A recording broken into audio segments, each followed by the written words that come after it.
कभी कहते हैं मोकू कहाँ ढूंढे बंदे, मैं तो तेरे पास में। तो कहाँ ढूंढ रहा है, जहाँ है वहीं ढूंढ ले। ना तीरथ में ना मूरत में ना एकांत निवास में। तुम एकांत में चले जाओगे अकेले में, तुम सोचते हो कि मैं अकेले होकर के बैठ जाऊं तो मुझे शांति मिल जाएगी, सुख मिल जाएगा। बैठ के देख लो अकेले में, उलट ज्यादा चलेगा विचार का घमासान। दूसरों के साथ रह के तो भूल तो जाते हो, बच्चों के साथ रह के थोड़ी सी पीड़ा भूल जाते हो, थोड़े से मन जो भाग रहा है वो रुक जाता है। यार दोस्त में, बच्चों के साथ में फिल्म देख के इधर उधर टेंशन जब होता है तो बाहर चले गए घूमने के लिए, क्या मिट जाता है तनाव तुम्हारे बाहर जाने से? थोड़ी देर के लिए टलता है, मिटता नहीं है। टल जाना मिट जाना नहीं होता है। तुम एकांत में सोचते हो एकांत में बैठ जाए थोड़ी सी शांति मिल जाएगी, तो एकांत में बैठ के देखना जो कितना जबरदस्त, जो सबके सामने रहते हो तो टल जाता है, वहां तो टलता भी नहीं, इतना घमासान चलता है। एक एक क्षण में, एक क्षण में कितना वेग से भागता है मन। आंख बंद करके देखना। तो कबीर कहते हैं कि ना तीर्थ में ना मूरत में ना एकांत निवास में। तुम सोचो तीर्थ में मूर्त कर चले जाओ, देख लो करके, पहले नहीं मूर्ति पूजा करके देख लो, नहीं सब। और तुम चाहो एकांत में रहकर देख लो तो एकांत में होकर खूब देख लो, बाबा जी बन जाओ, घर से बाहर निकल जाओ, कुटिया बना कर रह लो, जरा बाबा जी बन के देख लो। वो एकांत वासियों को एक बार उनका परीक्षण करके देखो, जो एकांत में रह रहे हैं उनकी जीवन उनसे भी खराब है, आपसे भी ज़्यादा खराब है। वो वापस गृहस्थी में भी नहीं आ सकते शर्म की वजह से।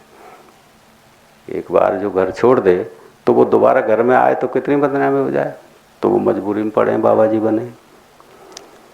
तो कबीर साहब कहते हैं कि देखो तुम ये मत सोचना कि तुम्हारी संतुष्टि ये तीर्थों में जाने से हो जाएगी। मैं गोस्वामी जी महाराज भी यही कहते थे, मैंने सत्संग में सुना आया था, उनकी भी यही। महात्माओं की वाणी टकरा रही है देखो तुम, और तुम क्या कर रहे हो देखो। तुम ढूंढ रहे हो गंगा जी में जाके कि यहाँ मिलेगी, तुम ढूंढ रहे हो तीर्थों में जाके कि यहाँ मिलेगा। कितने घुमाए संतुष्टि नहीं मिलती। ना मूर्त में कितने ही देवी देवता भगवानों को तुमने खूब मान लिया और फिर सर टकरा रहे हो, फिर भाई भागते चले जा रहे हो।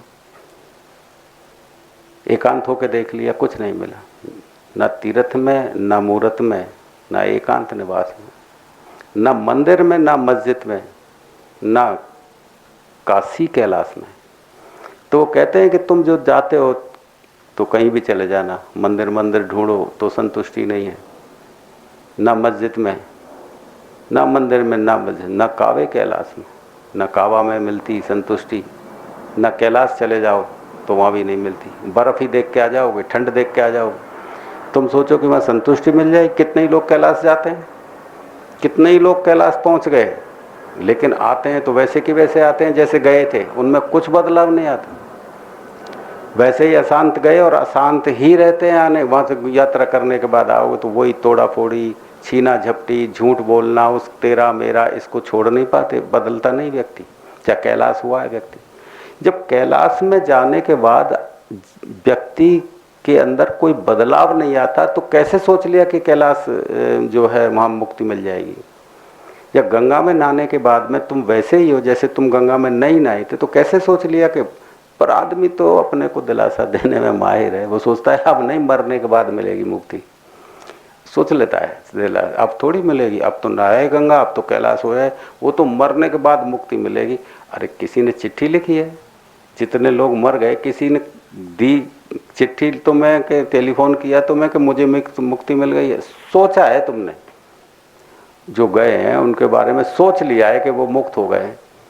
अरे तुम्हारे सोचने से जीते जी जो चीज मिलने की है उसे मरने के बाद सोच रहे हो, मरने के बाद मुक्ति मिलेगी, मरने के बाद में इसका पुण्य प्रताप का फल मिलेगा। अब मिले ना, अब करो और अब पाओ।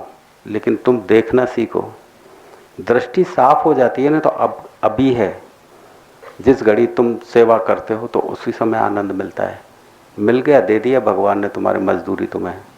कल को बकाया नहीं रखी, कल क्या मिलना है कल पता नहीं, मरने के बाद क्या होगा कुछ पता नहीं। अब हम नाच सकते हैं तो नाचें, अब हम यदि गीत गा सकते हैं तो गा लें, कंठ दिया भगवान ने, इस कंठ का प्रयोग कर लें, यह है भगवान की दया। लेकिन हम तो दूसरों के कंठों से गाते हैं, दूसरे जो कहते हैं वो हम गुनगुनाते रहते हैं। दूसरों ने कुछ लिख दिया, दूसरे चल रहे हैं, उन रास्तों पे चलते रहते हैं, उधार का जीवन जीते हैं, दूसरे गाते हैं उन्हीं को। अपना गाना कब गाओगे? अपना गीत तुम्हारे अंदर भरा पड़ा है, उसको कब गाओगे? कंठ दिया भगवान ने, वो भगवान की दया है। बस केवल गीत जन्माना है। जिस समय गीत जन्म जाएगा उस समय पता लगेगा कि गीत का मजा क्या है। दूसरों के गीतों में कोई मजे आते हैं? दूसरों के रास्ते पे चलने पे कोई मजे आते हैं? बने बनाए रास्ते पे चल रहे, अपना रास्ता बना के तो देखो, पैर थिरकने लगेंगे बेटा। पता लगेगा कि जिंदगी का स्वाद क्या है। अभी तो जिंदगी जी रहे हैं, स्वाद थोड़ी लिया जिंदगी का। जीना अलग बात है, स्वाद लेना अलग बात है बेटा। हर कोई व्यक्ति जी लेता है, खाना तो कोई भी खा ले बेटा, लेकिन स्वाद लेके खाए वो खाना खाना होता है। तुम्हारा मन चल रहा है इधर से उधर, तुम कुछ भी सोच रहे हो, खाना खा रहे हो, पेट भर रहे हो, खाना नहीं खा रहे। स्वाद किसने लिया? जीवन का हर लम्हा स्वाद है, लेकिन स्वाद लेना तो सीखे व्यक्ति। एक एक लम्हा स्वाद, एक एक कदम पे स्वाद है, लेकिन स्वाद लेना नहीं जाने। मन चलायमान है। मन जब चलायमान है तो मन चंचल कृष्ण, हे कृष्ण मन बड़ा चलायमान है। ये तो हवा की वेगों से भी तेज चलता है। जब मन इधर उधर जाता है तो स्वाद कैसे ले? स्वाद तो वही लेगा जो वर्तमान में है। स्वाद तो वही लेगा जो वर्तमान में है। जिसने वर्तमान छोड़ दिया वो स्वाद कहाँ ले पाएगा? जो वर्तमान में है वही सतयुग है, में है। सतयुग का मतलब कुछ ऐसा नहीं होता कि सतयुग में कोई आदमी उड़ते होंगे आकाश में, नहीं समझे बात। कोई आदमी एक्स्ट्रा ऑर्डिनरी आदमी होंगे सतयुग में, ऐसे ही थे जैसे तुम हो। ऐसे ही द्वापर में थे, ऐसे ही त्रेता में, ऐसे ही तुम्हारे जैसे 2 आँख 2 हाथ 2 पैर, तुम्हारे जैसे कमाना खाना। इतिहास पढ़ के देख लो तुम, शास्त्रों को, ऐसे ही रहते थे जैसे तुम रह रहे हो। अलग क्या था उनमें? अलग क्या था? अलग जो था वो वर्तमान में रहना जानते थे। जो वर्तमान में रहना सीखा वो सतयुगी है। अभी भी सतयुग में तुम आ सकते हो, ये तुम वर्तमान। लेकिन वर्तमान कैसे आएगा? तुम्हारे तरह से नहीं। विचार से वर्तमान पैदा नहीं होता, विचार से तो उपद्रव पैदा होते हैं। तुम विचार से चाहो कि हम एकांत हो जाएं। तुम शरीर से एकांत होते हो, सब लोगों की भीड़ से अलग हटे, और तुम सोचो कि एकांत हो जाएंगे हम, कि लोगों से नहीं मिले, रिश्तों को छोड़ दें, ये एकांत होना है। ये एकांत होना नहीं है। जिस घड़ी तुम वर्तमान में आते हो तो एकांत होता है, और वर्तमान में ऐसे विचार से नहीं आता। विचार मुक्ति से व्यक्ति एकांत होता है। विचार मुक्त होता है तो एकांत पैदा होता है, जन्मता है। एकांत पैदा नहीं किया जाता एकांत।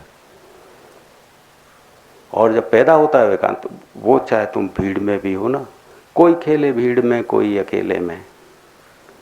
हाँ, कोई अकेले में भी भीड़ के साथ हो जाता है, कोई भीड़ में भी अकेला नहीं हो पाता। कोई खेले भीड़ में अकेला हो जाए आदमी, भीड़ में एकांत में हो जाए कि सभी मेले में हूँ, मेले में भी मैं अकेला हूँ, मैं भीड़ में भी अकेला हूँ। मेरे साथ जो व्यक्ति अपने साथ है वो भीड़ में भी अकेला है, एकांत में है।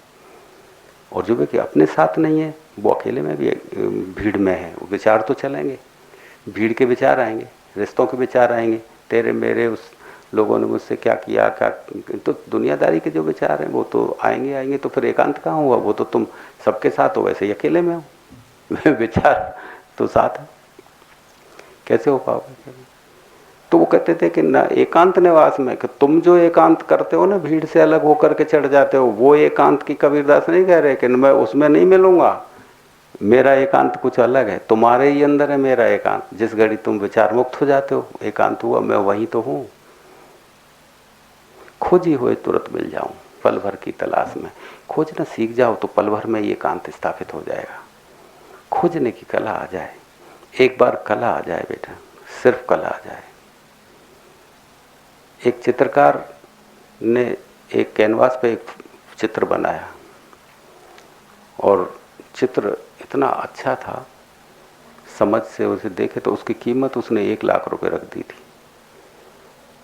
तो उसको खरीदार आते कि यार एक छोटा सा कैनवास, कितनी सी स्याही लगी। आया खरीदार, कितनी सी स्याही लगी इसमें, ₹2 की स्याही लगी होगी, 10-5 रुपए का कैनवास आ गया होगा, इसकी कीमत 1 लाख रुपए मांगते तो शर्म नहीं लगती कि वो बोला, चित्रकार बोला बात कैनवास की और कलर की नहीं है, ये तो आ जाते हैं कम पैसे में। बात कुछ और है बेटा, जो रंगों से मैंने दिखाई है, 1 लाख में ही बिकेगा ये फोटो।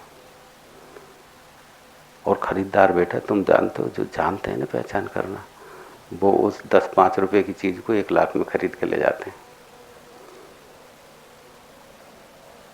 देखते नहीं, मामूली सा कैनवास, मामूली से चित्र पे और चित्रकारी करी और कितनी कीमती चित्र बिक जाते हैं। क्या है उसमें? तुम भी ला सकते हो बाजार से वही कलर, वो कैनवास खरीद के ले आओ, लेकिन तुम्हारे हाथ में कला नहीं है। कला कोई दूसरी चीज है। जिस व्यक्ति के अंदर कला जन्म ले गई वो उसका जीवन है। जिसके अंदर जीवंत हो गया व्यक्ति वो कलाकार है। फिर आदमी की कीमत बहुत हो जाती है।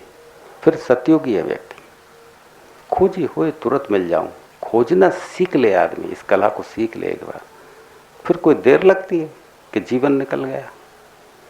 ऐसे लगता है कि कोई क्रिया करनी पड़ेगी, कोई साधना करनी पड़ेगी, कोई क्रिया करना पड़ेगा, कोई मेथड, कोई विधि सीखनी पड़ेगी।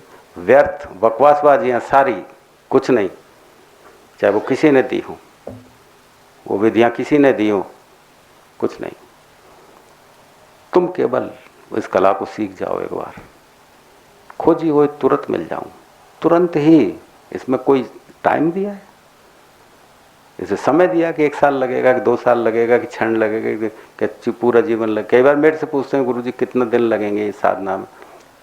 कितने दिन? जीवन का सवाल है, पागल हो गया है? दिन पूछ रहे? पूरा जीवन रंगता है बेटा, दिन का खेल नहीं है, दिनों का खेल है। कि कितने दिन लगेंगे कि साल में कि 2 साल में?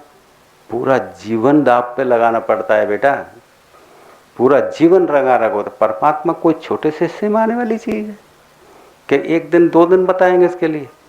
पूरे जीवन को घेरता है परमात्मा, पूरी लाइफ को घेरता है। ऐसे नहीं होता कि 1 दिन, कितना दिन लगेगा, कितने दिन आना पड़ेगा सत्संग में। पूरे जीवन रंगता है परमात्मा के लिए बेटा, पूरा जीवन। जिसने श्वासें दी हैं, मुख कहाँ ढूंढे बंदे, मैं श्वासों के श्वास में। तुम देखो तो सही, उस घड़ी जिस समय तुम्हारी चेतना जागृत होती, उसी को मुहूर्त घड़ी बोलते हैं। वही तो है ब्रह्म मुहूर्त। और ब्रह्म मुहूर्त नहीं होता कि 4 बजे उठ गए ब्रह्म मुहूर्त है। कोई तुम 4 बजे उठ के कर क्या लेते हो? थोड़ा सा नहाए धोए मंदिर में चले गए, ब्रह्म मुहूर्त है। वो है ब्रह्म मुहूर्त, जिस घड़ी तुम्हारे अंदर वो पल भर में, पल भर की तलाश में खोजी हुए, खोजना यदि तुम्हारे अंदर आ गई, कला आ गई, बस वो कला गुरु के पास बैठने पर आती है, वैसे नहीं आती, सीखने से नहीं आती कला। केवल बैठ, तुम्हारा भाव कितना पवित्र है, तुम किस तरह से बैठते हो वहां पे। तुम कुछ अपेक्षा से बैठते हो, तुम प्रेम से बैठते हो, तुम कुछ चाहते हो, तो तुम गुरु के पास नहीं बैठे, अभी तुम तुम्हारे ही पास बैठे हो। तुम किसी प्रेमी के पास जब बैठते हो तो प्रेम के लिए बैठते हो बेटा, प्रेम के आनंद के लिए बैठते हो कि मुझे प्रेमी के पास बैठने पर उसकी बातें सुनने में अच्छा लगता है। यह है बैठने की कला, उसकी बातें सुनने, उसके पास में जाने से। मेरी सब कोई भी क्रियाकलाप मुझे उसको देख के करने में मजा आता है। मजा आ रहा है कि वो देखे, मेरा प्रेमी रीझे मुझे। देखते नहीं तुम तुम्हारे जीवन में प्रेमी को दिखा के खाना नहीं बनाते, प्रेमी को देख के चलना, प्रेमी को देख के कपड़े पहनना, चाल बदल जाती है प्रेमियों की, प्रेमी को देख करके राइटिंग बदल जाए। देखते नहीं, छवि उतर जाए प्रेमी की। वो है कला, वो कला गुरु के पास बैठने पर, जिस कला को तुम जानते भी हो। लेकिन संसार में ये कला प्रयोग करने से कुछ नहीं मिलना है, नरक के द्वार है। मैं उसको संसार में तो उदाहरण दे के बताता हूं तुम्हें। केवल जिसको तुम जानते हो उसी को प्रयोग करना है, उससे अलग हट नहीं हटना है।